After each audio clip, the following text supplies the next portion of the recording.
Hello friends, તો આજે આપણે સ્ટાર્ટ કરવા જઈ રહ્યા છીએ એકદમ નવું ચેપ્ટર કે જે છે ઘન અવસ્થાઓ. ઘણા બધા વિદ્યાર્થીઓએ કીધું કે ઘન અવસ્થાઓ ચેપ્ટર સ્ટાર્ટ કરીએ અને એના વિશેની થિયરીઓ છે તો એ અપલોડ કરીએ. તો આજે આપણે સ્ટાર્ટ કરવા જઈ રહ્યા છીએ ઘન અવસ્થાઓ સોલિડ સ્ટેટ. શરૂઆતમાં જ જુઓ, પ્રસ્તાવનામાં તમને આપેલું છે કે આપણે વાયુ અને પ્રવાહી અવસ્થા આના વિશેની માહિતી મેળવી ચૂક્યા છે. તમને ધ્યાનમાં હશે આપણે ગેસિયસ સ્ટેટ્સ ઓફ ધી મેટરમાં આખું ચેપ્ટર વ્યવસ્થિત રીતે ભણેલા હતા અને એમાં પ્રવાહીની પણ આપણે વાત કરી હતી અને સેમ પ્રવાહીના દ્રાવણોની પણ વાત આપણે ચેપ્ટર 2 માં કરી ચૂક્યા છે. હવે આપણે સ્ટાર્ટ કરવા જઈ રહ્યા છીએ ઘન અવસ્થા. એટલે શરૂઆતમાં આપણને આપેલું છે કે જે આપણે અગાઉ વાત કરી હતી એ હતા વાયુ અને પ્રવાહી. તો પહેલા આપણને વાયુ અને પ્રવાહીથી સ્ટાર્ટ કરી અને પછી ક્યાં સુધી લઈ ગયા છે? ઘન સુધી લઈ ગયા છે. એટલે વાયુ અને પ્રવાહી કેવા હોય તો એને આપણને કીધું છે કે એ ફ્લુઇડ્સ છે. ફ્લુઇડ્સ એટલે કે દ્રવ એટલે કે એવું કે જે હલનચલન કરી શકે, રાઈટ, વહી શકે, રાઈટ. તો હલનચલન થઈ શકતું હોય અણુઓનું હલનચલન અથવા તો વહન, આવું કહી શકીએ. તો આવા અણુઓને આપણે કહીશું દ્રવ અથવા તો ફ્લુઇડ, રાઈટ. પરંતુ આ દ્રવ અથવા તો ફ્લુઇડ કરતા જે ઘન અવસ્થાના અણુઓ છે એ એકદમ વિપરીત છે. કઈ રીતે? તો આપણે યાદ કરીએ ઘન, પ્રવાહી અને વાયુ. તો પ્રવાહી અને વાયુના જે અણુઓ હોય છે એ શું કરી શકે છે? એ માધ્યમમાં ગતિ કરી શકે છે, હલનચલન કરી શકે છે. પણ ઘનના અણુઓ એ હલનચલન કરી શકતા નથી. એટલે જે ઘનની આપણે વાત કરવાના છીએ, ઘન અવસ્થા, તો એની અંદર અણુઓનું હલનચલન થતું નથી. શું થાય? તો અણુઓ પોતાના સ્થાન પર સ્ટેડી જગ્યાએ પોતે ત્યાં દોલન કરી શકે, રાઈટ. આપણે અણુઓને જો વધારે ગરમ કરીએ તો થાય શું? એને ગરમ કરીએ તો એનામાં કંપન થાય, એને જ આપણે કહીએ છીએ દોલન. અને એનો મતલબ કે ઘન અવસ્થામાં જે અણુઓ રહેલા છે એ અણુઓ કન્ટિન્યુઅસ પોતાનું સ્થાન છે એ છોડતા નથી, જકડી રાખે છે. આ ગુણધર્મને જ આપણને કીધું છે કે આને જ આપણે કહીશું દ્રઢતા અથવા તો જડતા, રાઈટ. તો ઘન અવસ્થાની દ્રઢતા આપણને આપેલી છે કે અણુઓ પોતાના નિશ્ચિત સ્થાન પર શું કરી શકે છે? નિશ્ચિત સ્થાન પર દોલન કરી શકે છે. પરંતુ હલનચલન અલગ છે. હલનચલન મતલબ કે અણુ એક જગ્યાએથી બીજી જગ્યાએ જાય. અને અહીંયા તો આ શું કરે છે? પાત્ર પોતાના નિશ્ચિત સ્થાન પર, એટલે પોતાનું સ્થાન છોડતો નથી, ત્યાં ને ત્યાં કંપન કરે છે, ત્યાં ને ત્યાં ઓસિલેશન કરે છે, રાઈટ. તો આ ઘન અવસ્થાની વાત કરી. અને આ જે ગુણધર્મ છે કે પોતાનું સ્થાન છોડતો નથી, એને જ આપણે કહીશું કે ઘન અવસ્થાનું શું કહીશું? દ્રઢતા અથવા તો જડતા, રાઈટ. દ્રઢતાનો ગુણધર્મ અથવા તો જડતાનો ગુણધર્મ જે કેમાં હોય છે? ઘન અવસ્થામાં રહેલો હોય છે. જે આપણે જાણીએ છીએ કે ઘન અવસ્થા અથવા તો ઘન પદાર્થો જનરલી દ્રઢ હોય છે. પછી આગળ આપણને આપેલું છે કે આ જે ઘન પદાર્થો છે, તો હવે તો આપણે એની જે વાત કરવાના છે, તો શરૂઆતમાં પ્રસ્તાવનામાં આપણને આપેલું છે કે એના જે ગુણધર્મો છે, જેમ કે એક ગુણધર્મની વાત કરીએ આપણે, એ છે જડતા અથવા તો દ્રઢતા. તો એના ગુણધર્મો કોના ઉપર આધાર રાખે? તો એના ગુણધર્મોની આપણે વાત કરવાના છે. ગુણધર્મો, રાઈટ. ગુણધર્મો એટલે કે જ્યારે આપણે ઘન અવસ્થાની વાત કરતા હોઈશું તો ઘન અવસ્થામાં રહેલા પ્રત્યેક ઘટક કણ છે અથવા તો પ્રત્યેક ઘન પદાર્થ એ કઈ પ્રકારની વર્તણૂક દર્શાવશે, આ એના ગુણધર્મો છે. તો કોના ઉપર આધારિત હશે?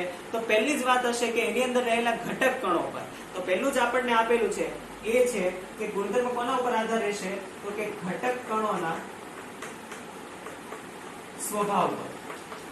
અને બીજું અંદર આપણને આપેલું છે કે આ જે બીજો ગુણધર્મ છે એ અતિ અગત્યનો છે કે જે ઘન પદાર્થને ઘન બનાવે છે. અને એ આધાર એટલે કે એની વચ્ચેનું કણ અથવા તો અણુ વચ્ચેનું આંતર આણ્વીય બંધ. તો એની વચ્ચે જે બળ છે, આંતર આણ્વીય બળ,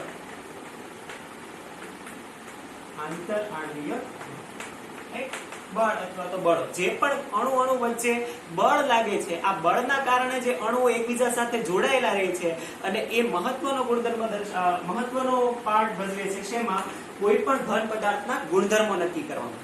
તો આ બે વાત છે કે જેના આધારે કોઈ પણ ઘન પદાર્થના ગુણધર્મો તેના પર આધારિત રહેલા હોય છે. અને જો આ ગુણધર્મો એકબીજાના આપણે ગુણધર્મો જાણતા હોઈએ તો આપણને એવું કીધું છે કે આપણે ઈચ્છિત ગુણધર્મો વાળો કોઈ પદાર્થ બનાવી પણ શકીએ. હા, આપણે ઘન પદાર્થને બનાવી પણ શકીએ. કઈ રીતે? તો આપણને એક એક્ઝામ્પલ આપેલું છે કે તમને ધ્યાનમાં હશે કે તમે ભણેલા હશો 10મા 9મા કે આપણે નેનો પદાર્થો બનાવીએ છીએ. તો એમાંથી જ આપણને આપેલું છે કે કાર્બન નેનો ટ્યુબ જે છે, કાર્બન નેનો ટ્યુબ આ કઈ રીતે બનાવી શકાય? તો કે આપણને જે ઈચ્છિત પદાર્થ જોઈતો હતો એ કેવો હોવો જોઈએ? તો કે મજબૂત હોવો જોઈએ, વજનમાં હલકો હોવો જોઈએ, વાહકતા વધુ હોવી જોઈએ.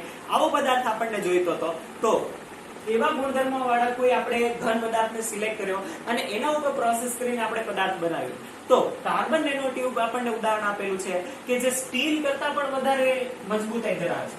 એટલે કે સ્ટીલ કરતા પણ મજબૂત, એટલું જ નહીં, મજબૂત છે તો પણ એનું જે વજન છે, આપણને સૌથી જે હલકી ધાતુ ખબર છે એ આપણને ખબર છે જનરલી એલ્યુમિનિયમ, રાઈટ? તો એલ્યુમિનિયમ કરતા પણ હલકું છે કાર્બન છે એટલા. તો એલ્યુમિનિયમ કરતા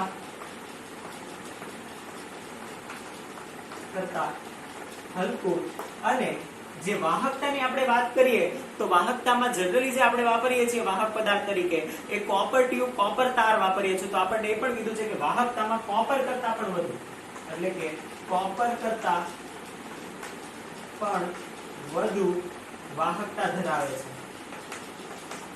આ કઈ રીતે બનાવી શકાય? તો આપણે જે ઘન પદાર્થના ગુણધર્મો છે અને એના આધારે આપણે નવો પદાર્થ બનાવવાના છીએ, તો એ ગુણધર્મોની સિલેક્ટિવિટીના આધારે આપણે આ રીતના પદાર્થ બનાવી શકીએ. તો શરૂઆતમાં આપણને આ કીધું છે. આગળ આપણને કીધું છે કે આના જ આધારે કે જે આવા ઘન પદાર્થો બનશે એના જ આધારે ભવિષ્યની જે ટેકનોલોજી છે, નવી નવી જે કોઈ પણ ઘન પદાર્થોની બનાવવાની અથવા તો એના આધારની જે ટેકનોલોજી છે કે જ્યાં સોલિડ સ્ટેટ ઇન્ક્લુડ છે, તે બધી જ જગ્યાએ આનો ઉપયોગ થશે. એવા કેટલાક ઉદાહરણો પણ આપણને આપેલા છે. એમાંનું પહેલું જ ઉદાહરણ આપણને આપેલું છે એ છે કે જે ભવિષ્યના, આજે ઉદાહરણ આપણે લખીએ છીએ કે ભવિષ્યની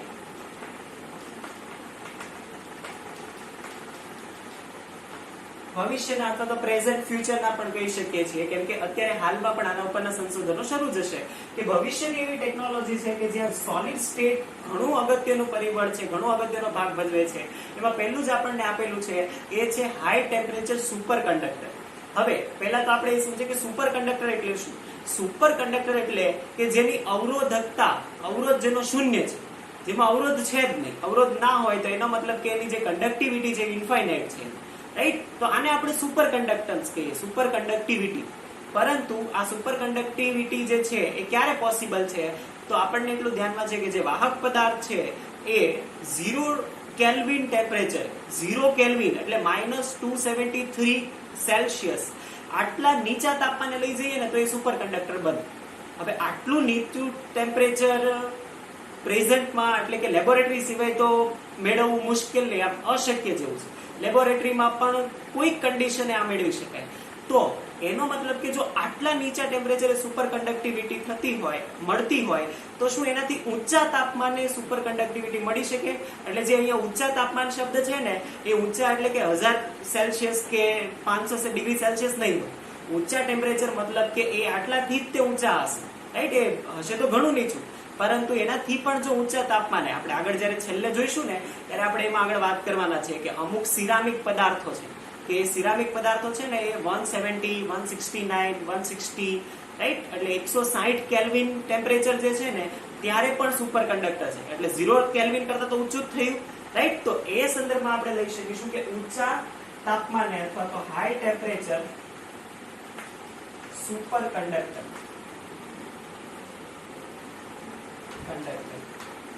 high temperature super conductor, right? તમારે એક્ઝામ્પલ જો અંદર લખવું હોય ને તો લખી રાખો. આપણે આગળ આ ચેપ્ટરમાં જોવાના જ છીએ કે જે અમુક સિરામિક પદાર્થો છે, સિરામિક પદાર્થો, એ પદાર્થો 160 આજુબાજુ કેલ્વિનનું જે તાપમાન છે એટલા કેલ્વિન ટેમ્પરેચરે પણ શું મળે છે? સુપર કંડક્ટર તરીકે વર્તે છે. જ્યારે કોઈ પણ સુવાહક પદાર્થ 0 કેલ્વિન તો સુપર કંડક્ટર જ હોય, રાઈટ? ધ્યાનમાં આવશે. સેમ આપણને આગળ કીધું છે કે ચુંબકીય પદાર્થો છે, રાઈટ? તો ચુંબકીય પદાર્થો એની બનાવટમાં અને એના ઉપરના સંશોધનો. તો આ ચુંબકીય પદાર્થો પણ આપણે લાસ્ટ ટોપિકમાં આપણે જોવાના છીએ કે કઈ રીતના જે ચુંબકીય અલગ અલગ પદાર્થો છે એની વર્તણૂક શા માટે ચુંબકીય છે, તો એ પણ આપણે આ ચેપ્ટરમાં છેલ્લે જોવાના છીએ. પછી આપણને કીધું છે કે પેકિંગ માટેના જૈવ વિઘટનીય પોલિમર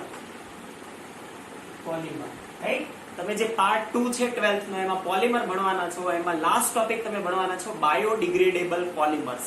હવે પોલિમર એ પોતે સોલિડ છે અને જો સોલિડ હોય તો એ પણ ઘન અવસ્થામાં આવે. ઘન અવસ્થાની અંદર આવે તો એ પણ એક એવું સેક્ટર છે કે જ્યાં પણ રિસર્ચ અને ડેવલપમેન્ટ શરૂ છે. કેવા પોલિમર બનાવવા માટે, તો કે જૈવ વિઘટનીય. આ શબ્દ અંડરલાઈન કરવા જેવો છે કેમ કે પોલિમર તો લોટ્સ એન્ડ લોટ્સ અવેલેબલ છે, પરંતુ જે જૈવ વિઘટનીય પોલિમર બનાવટ છે એ ચેલેન્જિંગ ટાસ્ક છે રાઈટ. તો એવું જે પોલિમર બને કે જે જૈવ વિઘટનીય એટલે કે આજે આપણે જે પોલિથીન બેગ યુઝ કરીએ છીએ, સપોઝ જો એ જૈવ વિઘટનીય હોય તો એને યુઝ કરો અને જો તમે થ્રો કરી દો રાઈટ સરફેસ પર અથવા તો અર્થ પર નાખી દો તો એ ટૂંક સમયમાં નેચરલ કન્ડિશનમાં તેનું વિઘટન થઈ જાય. આને જૈવ વિઘટનીય કહેવાય. એનો મતલબ પ્લાસ્ટિકનો જે પ્રશ્ન છે એ સોલ્વ થઈ જાય. તો એ પણ એક ચેલેન્જ છે કે જે ભવિષ્યમાં એના ઉપર સતત ને સતત જો આવી રીતનું ટાસ્ક થશે તો બની શકે કે જૈવ વિઘટનીય પોલિમર શોધાય અને એ યુઝફુલ થઈ શકે રાઈટ. ઘણા બધા જૈવ વિઘટનીય પોલિમર પણ અવેલેબલ છે જે પોલિમર ચેપ્ટરમાં પણ આપણે જોવાના છે. ચાલો આ છે. હજી આપણને આપેલું છે કે સેમ આ રીતનું સર્જિકલ ઇમ્પ્લાન્ટમાં, સર્જિકલ ઇમ્પ્લાન્ટ એટલે કે આપણી જે અંદર બોડીમાં કોઈ ઇમ્પ્લાન્ટ કરવું હોય રાઈટ, જેમ કે આપણે કોઈ અંદર સ્ટીચીસ લેવાના છે અથવા તો કોઈ બીજું ઇમ્પ્લાન્ટેશન કરવાનું હોય તો એવા સમયે કોઈ એવો પદાર્થ જોઈએ કે જે આપણી જે જૈવ બંધારણ છે, સંરચના છે એને અનુરૂપ રાઈટ. એનો મતલબ કે આપણી બોડી એને સ્વીકારવો જોઈએ. એટલે સર્જિકલ ઇમ્પ્લાન્ટમાં જે વપરાય એ આપણી બોડીને અનુરૂપ હોવો જોઈએ, એટલે કે સુસંગત હોવો જોઈએ. શા માટે? કેમ કે જો ત્રાહિત પદાર્થ બોડીની અંદર જાય તો બોડી બહાર ફેંકવાનું કરે અને બોડી એના સામે રિએક્શન જનરેટ કરે. તો જે સર્જિકલ ઇમ્પ્લાન્ટ છે રાઈટ, આઈ થિંક તો સ્પેસ નથી, અહીંયા લખે છે કે સર્જિકલ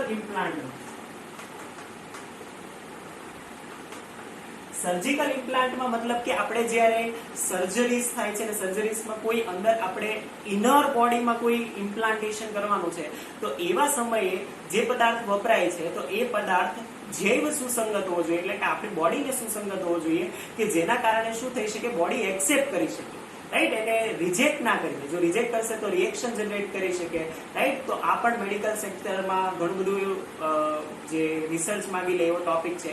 તો આ ભવિષ્યના કેટલાક ટેકનોલોજી ચેલેન્જીસ છે કે જે સોલિડ સ્ટેટને ટચ કરે છે. તો એટલા માટે આપણને આપેલા છે અને ખૂબ જ મહત્વના છે. ઘણા બધાનો અભ્યાસ આપણે ઓલરેડી 12th માં કરવાના છે રાઈટ. તો આ આપણે વાત કરી, આ પ્રસ્તાવનામાં આપણને આપેલું છે. હવે આપણે જોઈએ કે આ ચેપ્ટરમાં આપણે એકચ્યુઅલી જોવાના શું છે અને આ ચેપ્ટરથી આપણે શું સમજવાના છીએ. તો આપણે જે ચેપ્ટર જોવાના છીએ, ચેપ્ટરમાં